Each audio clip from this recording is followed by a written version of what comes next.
A nervous breakdown is, it's like being in a nightmare and not being able to wake up. And then every so often you wake up and you say, oh, whoa, everything's normal. And then you go right back into that thing, that nightmare. I play a mobster on General Hospital. I've been doing General Hospital for close to 18 years. He's a lot darker than I am. You know, I'm more goofy in real life. He's on the dark side. But he's actually bipolar.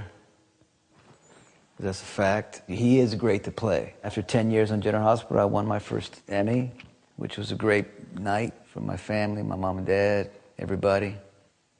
Growing up Hispanic, I loved my dad to death, loved my mother to death. And when I was a teenager, and I would go out and we'd fight, it did afterwards felt good. It gives you a sense of pride, but it's almost false pride. I'm the tough guy. But in reality, I believe I was the fragile guy. I was fragile inside, but I had to prove to people that I was something else. There's a lot going on in there, you know. I had just started acting.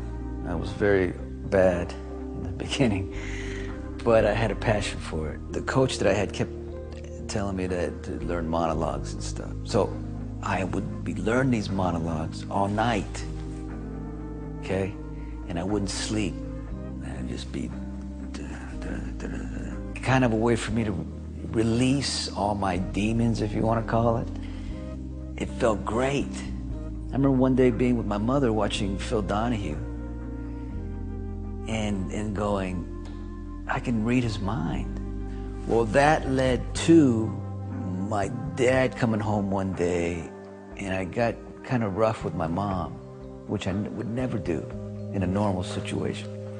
And then my dad would have to calm me down, and then I'd become real fragile.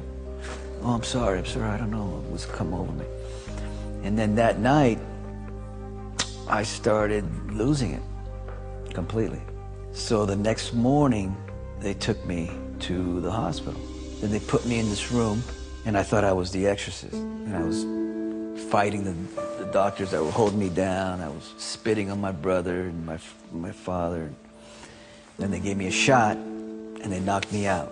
And when I woke up, I thought I had died, because it was so quiet in there, and the sun was coming through, that I thought I was in heaven. That's when I realized that I was sick, because they let me out in a wheelchair. And I remember this couple walking by. They just looked at me like they felt sorry for me, you know? And I knew that there was something really wrong with me. They were taking me now to kind of like a mental institution where I could walk around, you know? One time I jumped on the counter. I don't remember why I jumped on the counter. But I jumped on the counter, and they throw you in this, what they call a seclusion room. And it's like 4 walls and a bed, and they strap you down. There's a wall, and there was a latch, and I ripped off the latch. There was a point where I was thinking I wanted to end my life, because I couldn't live like this. So I took the thing, and I started like putting it to my wrist. I started praying and praying and praying. Then, for whatever reason, I took the thing, the latch, and I busted it in half, and I made it into a cross, and I put it right by my bed. You know, I had my 22nd birthday in there, which was not great.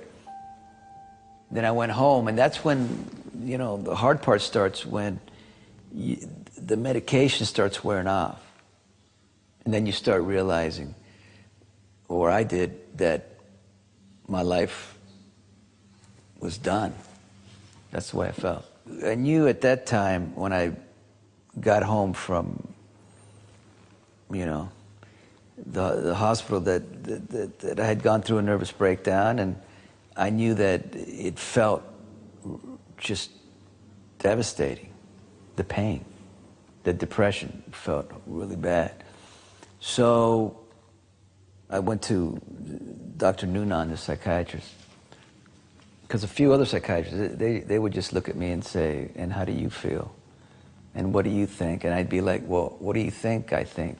I think I'm feeling a lot of pain. But Dr. Noonan was, you know, I went and told him my story, and he just looked up and he says, I believe you're manic depressive, and I'm going to put you on lithium. So he pretty much saved me. Yeah, because at least I knew there was a name for something that was going on, and that he could give me, you know, medication and treatment, and I would get better. And that didn't get better right away, but it did get better eventually. Let's just put it this way: when I stay on my medication, I do well.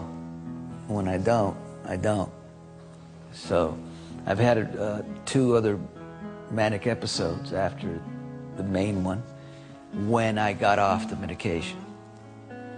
So I've been on medication now for 17 years, and I haven't had a manic episode or anything. I've had, you know, other things, but not anything major. I get tempted to go off only because I think I'm doing good, but it's not. It's just false. It's so scary to take a chance. So I stay on my medication. I always want help. I'm good at knowing there's something wrong with me. And I'm not just talking about bipolar, I'm just talking in general. How I feel inside. I don't like to feel the ugliness that I have, so I want to fix it. People kept telling me that if I spoke about being manic, well, then it was manic depressive, now it's bipolar, that people would think that I was crazy and that I wouldn't get hired. What happened was I got a letter from a boy who said that his brother had committed suicide. He shot himself in the head because he was bipolar. And that he read something that I had in a little magazine or something that I had talked about. And that because he read that, it helped him deal with his brother's death. So after that, I said, you know, you got to start thinking about yourself, and you got to do what's best, you know, try to help other people. And so after that, I started talking about it. That, to me, means more than anything, really. I mean, it's bigger than acting. Who cares? Acting is what it is. But this is, if you could actually save somebody from doing something, it's amazing. I think other people now can say, hey, you know, if this guy can do it, or if this woman can do it, then I know I can do it. And I think that's how you start erasing the stigmas of people just talking about it. Before you go through an episode or a breakdown, I think it's important to know what the signs are. For me, the signs were a feeling of grandiose, feeling of nothing can touch me. I can run 50 miles and you can't tell me I can't, because I can do it. Your thoughts start racing. Your obsessive thoughts start racing. Ba, ba, ba, ba. You can't stop it. You can't stop it. Very emotional. Crying for no reason, and I'm talking bawling like a child. Feeling you can read people's minds. You know, that's the thing that I did a lot. So if you ever start feeling those symptoms, you truly need to go get help. Truly get help. Hope is to be with my family. I just love being with I keep saying it, but it's the main thing in my life. It's just being with my family. That's like where I feel at peace. I've been able to prove that with medication, living the life that I live, I can be productive, and I can live, you know, as normal as you can be. And that's important. That is important.